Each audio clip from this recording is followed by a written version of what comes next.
Hello, everybody. Welcome to today's afternoon devotional and Bible study. Today, August 11th, we will be reading through Jesus is Calling for today, and we're going to be continuing our journey through the book of First Kings with chapter 15. I'm really excited at how this is all kind of getting timed out because on Saturday we're going to be reading through my favorite story in the Bible. Going to be taking a break and going into like the part 2 of that story, which is so impactful. And so if you know somebody or you want to jump on to like one of my favorite stories, you want to know what one of those is, I'm letting you know Saturday and next Monday, like the following Monday, are going to be like that 1-2 punch of part of my favorite story and one of my most influential stories. So giving that a little bit of a hype. But before we get to any of that, we got to deal with today, Wednesday, August 11th. Let's jump into today's devotional from the book Jesus is Calling, written as if Jesus is talking to us. So, without further ado, August 11th. Come to me, come to me, come to me. This is my continual invitation to you, proclaimed in holy whispers. When your heart and mind are quiet, you can hear me inviting you to draw near. Coming close to me requires no great effort on your part. It is more like the ceasing to resist the magnetic pull of my love. Open yourself to my loving presence so that I may fill you with my fullness. I want to experience how wide and how long and how high and how deep my love is for you so that you can know my love that surpasses knowledge. This vast ocean of love cannot be measured or explained, but it can be experienced. The Spirit and the bride say, "Come," and let him who hears say, "Come." Whoever is thirsty, let him come, and whoever wishes, let him take the free gift of the water of life. Revelations 22:17. All that the Father gives me will come to me, and whoever comes to me, I will never drive away. John 6:37. I really like that. I'm going to reread this. All the Father gives me will come to me, and whoever comes to me, I will never drive away. John 6:37.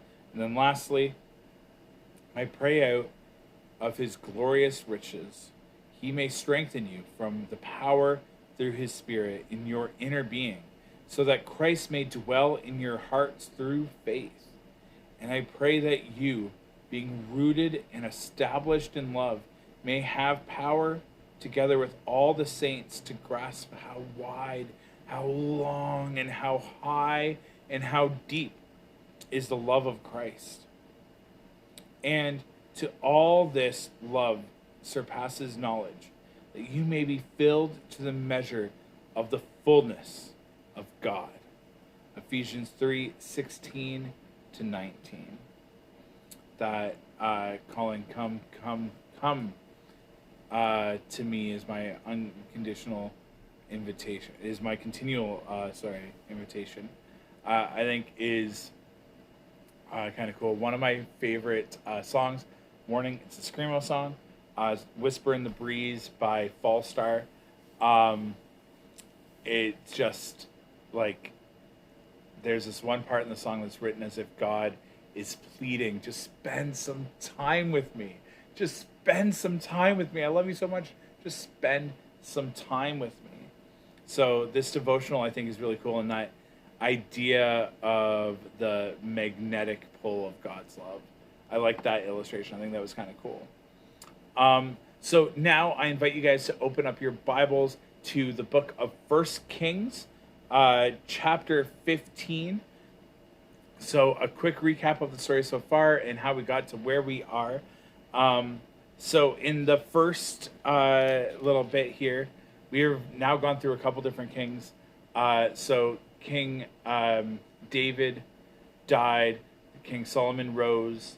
He died, but before he died, he married 700 wives, and they all brought their gods and stuff to land, and they started worshiping other gods. And God's like, "That's not cool. I'm going to divide the kingdom." The kingdom gets divided, and then Solomon's two sons kind of build up these false prophets, not false prophets, these false gods, these lesser gods, and built statues and shrines to them so people could worship them. And God's like, yeah, that's not any good, and their reigns were far, far shorter. But now you have the northern and the southern kingdom of Israel, and there's a lot of other stuff going on. So in the last chapter, we kind of laid out King Rehoboam's rule and King Jeroboam's rule, and the prophet Ahijah's prophecy against their rule. And now we're going to be looking at Abijam and his rule of Judah with chapter 15. So let me take a sip of coffee. Hopefully you have had time to turn to 1 Kings chapter 15. Abijam. First off, Abijam, that is a cool name. Abijam began to rule over Judah in the 18th year of Jeroboam's reign in Israel. He reigned in Jerusalem 3 years. His mother was Maachach, the granddaughter of Absalom. He committed the same sins as his father before him, and he was not faithful to the Lord his God, his ancestor David had been, as his ancestor David had been. But for David's sake, the Lord his God allowed his descendants to continue ruling, shining like a lamp. He gave Abijam a son to rule after him in Jerusalem. For David had done what was pleasing to the Lord's sight, and had obeyed the Lord's commands throughout his life, except in the affair concerning Uriah the Hittite. There was war between Abijam and Jeroboam throughout Abijam's reign. The rest of the events of Abijam's reign and everything he did are recorded in the book of the history of the kings of Judah. There was constant war between Abijam and Jeroboam. When Abijam died, he was buried in the city of David. Then his son Asa became the next king. Asa rules in Judah. Asa began to rule over Judah in the 20th year of Jeroboam's reign in Israel. He reigned in Jerusalem for 41 years. His grandmother was Maachach, the granddaughter of Absalom. Asa did what was pleasing to the Lord's sight, as his ancestor David had done. He banished the male and female shrine prostitutes from the land. He got rid of all the idols his ancestors had made. He even disposed of his grandmother Malachach from her position as queen mother because she had made an obscene Asherah pole. He cut down her obscene pole and burned it in the Kedron Valley. Although the pagan shrines were not removed, Asa's heart remained completely faithful to the Lord throughout his life. He brought into the temple of the Lord the silver and gold and various items that he and his father had dedicated. There was constant war between King Asa and Judah and King Baasha of Israel. King Baasha of Israel invaded Judah and fortified Ram in order to prevent anyone from entering or leaving King Asa's territory in Judah. Asa responded by removing all the silver and gold that was left in the treasury of the temple of the Lord and the royal palace. He sent it with some of his officials to Ben-Hadad, son of Tabrimon, son of Hezron. the king of Aram, who is ruling in Damascus, along with this message: Let there be a treaty between you and me, like the one between your father and my father. See, I am sending you a gift of silver and gold. Break your treaty with King Baasha of Israel, so that he will leave me alone. Ben-Hadad agreed to King Asha's request and sent the commanders of his army to attack the towns of Israel. They conquered the towns of Ijon, Dan, Abel Beth Makkah, and all the Kenrith, and all the land of Naphtali. As soon as Baasha of Israel heard what was happening, he abandoned his project of fortifying Ramah and withdrew to Tisra. Then King Asa sent an order throughout Judah, requiring that everyone without exception help carry away the building stones and timber that Baasha had been using to fortify Ramah. Asa used these materials to fortify the town of Gibeah in Benjamin and the town of Mizpah. The rest of the events in Asa's reign, the extent of his power and everything he did, and the names of the cities he built, are recorded in the book of the history of the kings of Judah. In his old age, his feet became diseased. When Asa died, he was buried with his ancestors in the city of David.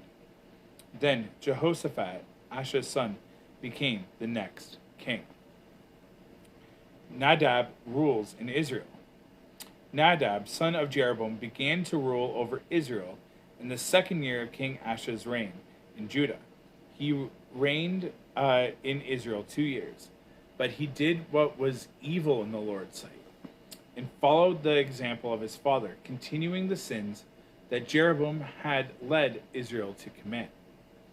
Then Baasha, son of Ahijah, from the tribe of Issachar, plotted against Nadab and assassinated him while he and the Israelite army were laying siege to the Philistine town of Gibbethon. Baasha killed Nadab in the third year of King Asa's reign in Judah, and became the next king of Israel. He immediately slaughtered all the descendants of King Jeroboam, so that not one of the royal family was left, just as the Lord had promised concerning Jeroboam by the prophet Ahijah from Sheol. This was done because Jeroboam had provoked the anger of the Lord, the God of Israel, by the sins he committed and the sins he had led Israel to commit. The rest of the events of Nadab's reign and everything he did are recorded in the book of the history of the kings of Israel. Baasha's rules in Israel.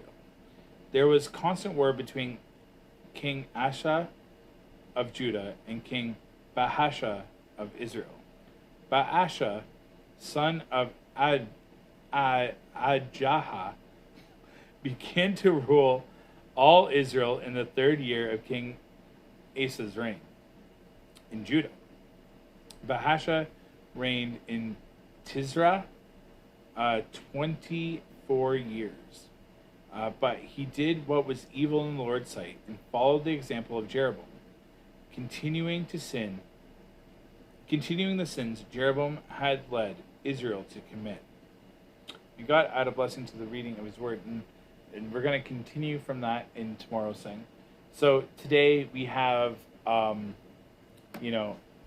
it goes, Abijam continued to do wrong, continued the wrongness, and then Asa came in and was like, yeah, okay, no, we serve God, we know what he wants, and we just need to do it. And he removed stuff, and he made some enemies along the way. It was less about pleasing people, more about pleasing God.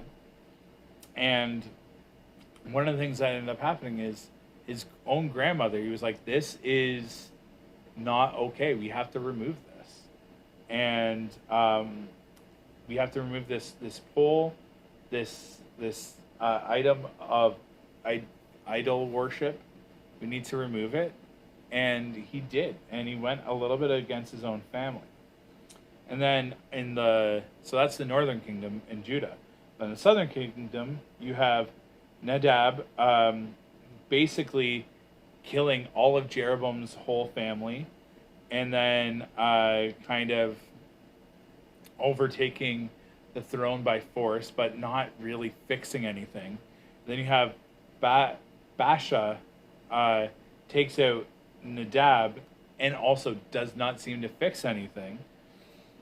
So we're going to continue this back and forth as the northern and southern kingdoms and their allegiances to these false gods and these self-importance and these leaders rising up that are both trying to do the right thing and failing, or doing the right thing, or just kind of really falling short.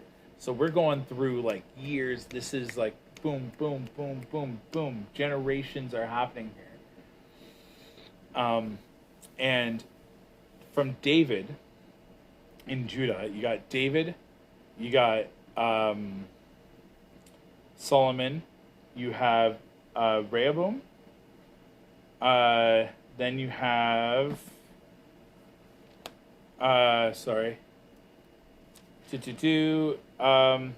you have Rehoboam, and then you have Abijam. So David, then Solomon, Rehoboam, Abijam, and then 4 generations afterwards, you get Asa, who finally, kind of course corrects everything back.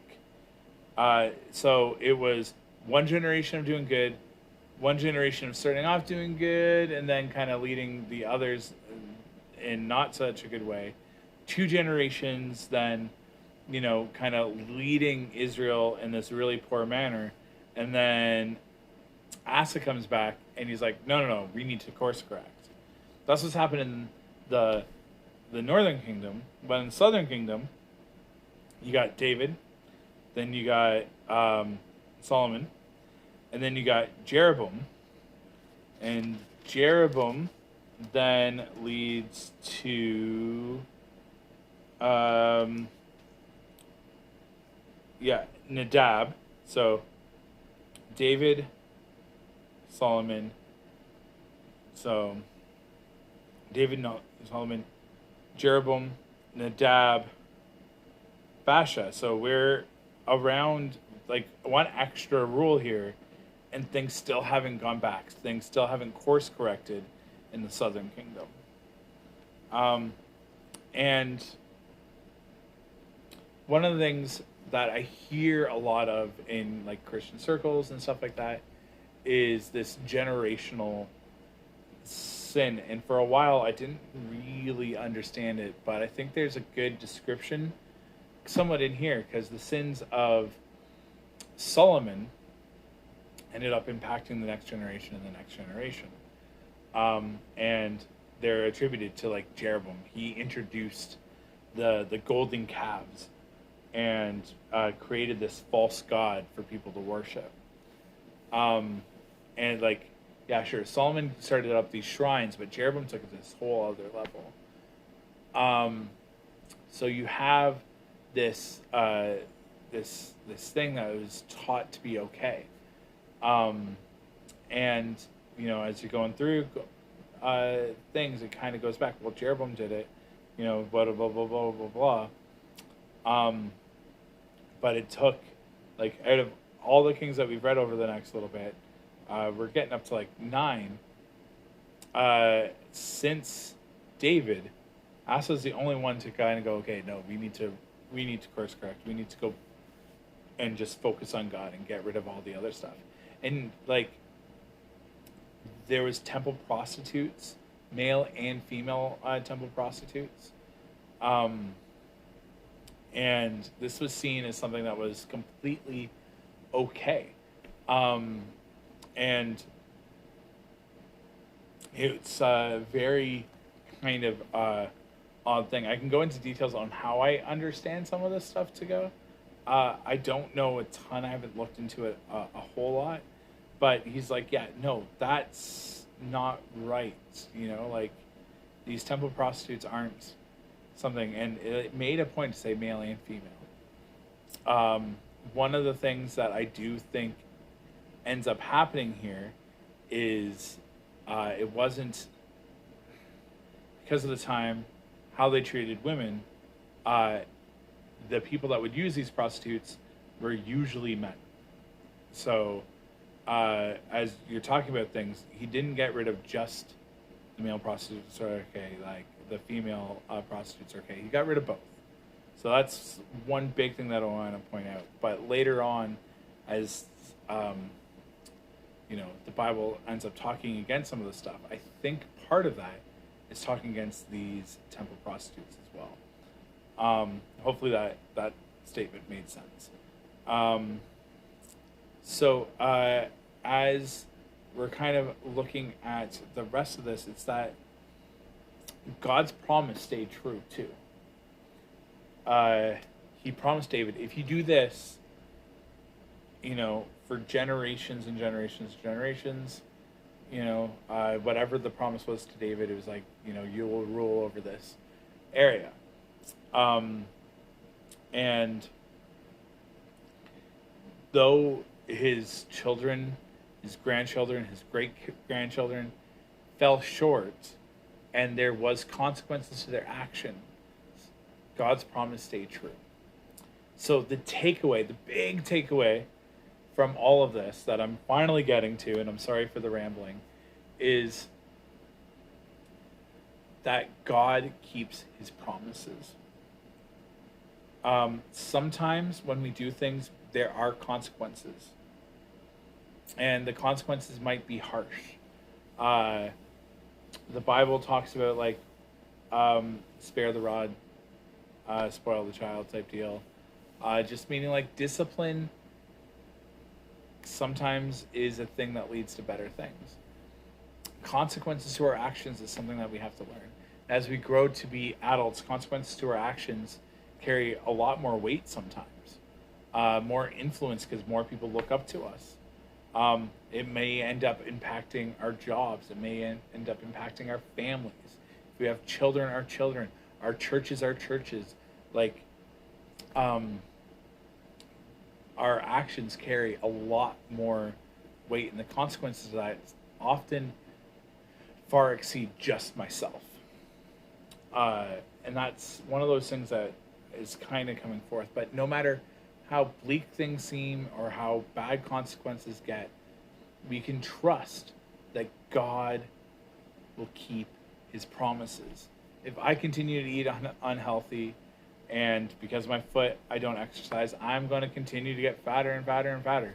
Doesn't matter, how much I read and how dedicated I am to God. If I continue to eat bad and I don't exercise, which right now I can't because of my foot, I'm going to continue to be heavier. So if I've put on a bunch of weight this summer, it's because I'm trying to eat healthier, but I'm not exercising at all because I can't move all that well. I can move for like 20 minutes, which might be like a small walk or something. And then it's like, I'm in agony. But there's consequences to our action and to our inaction. And I think that's an important part too. Our inaction also has consequences. But yeah. But God always keeps his promise. Let's pray. AJC, awesome Jesus Christ. I thank you that sometimes you do shield us from some consequences. And that when we get to see that happening, that, Lord, move our hearts to celebrate injustice, celebrate the mercy that you have shown. When sometimes those consequences aren't what we think that they should be. But let us not lose sight of you, and let us not grow weary in doing what is right, to seek the justice and act justly in our lives because of consequences. Standing up for you and doing what is right led Asa to have some bad feedback and have some people rise up against him, especially in the southern kingdom. But Lord, he was doing what was right.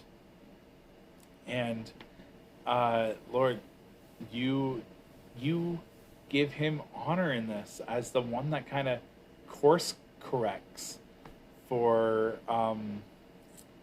Israel. And I thank you for that. And I thank you for his example on how we can course correct generations of bad teaching, generations of preaching hatred, of racism, of entitlement that might be taught and passed down to us. That we can shake that off and we can focus on you and see your love come shining through in some really powerful ways. And no matter what the circumstances are that we find ourselves in, and if we're feeling the consequence for someone else's decision, which sadly is so often true, may we not lose sight of you and your promise for our lives.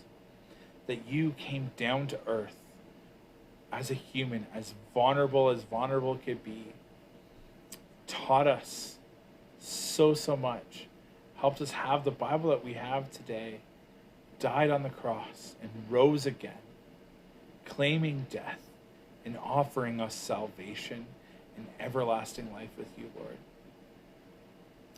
No matter how bad things get, no matter what the consequences are around us, no matter what our inaction or our actions lead to, that your promise remains the same and the invitation is open to us. Lord, give us the courage to come to you, to spend time with you, to sit at your learning tree. Help us to embrace it and enjoy it and be a part of it, an active participant in it. And Lord, thank you so much for all the ways that you love us, you guide us, and you direct us. You're awesome, Lord. Thank you very much. Amen. All right, well, thank you guys so much once again. I know I rambled a little bit longer, I think, than normal this time. But it's interesting.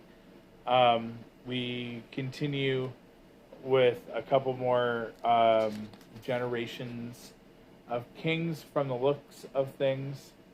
And then in chapter 17, well, there's a whole lot of stuff that foreshadows the New Testament in 16, but in 17 is when things start to slow down a little bit. So I am looking forward to that and getting into one of my favorite stories. But yeah, thank you guys so much for joining me once again. Have a fantastic day. God bless. Later.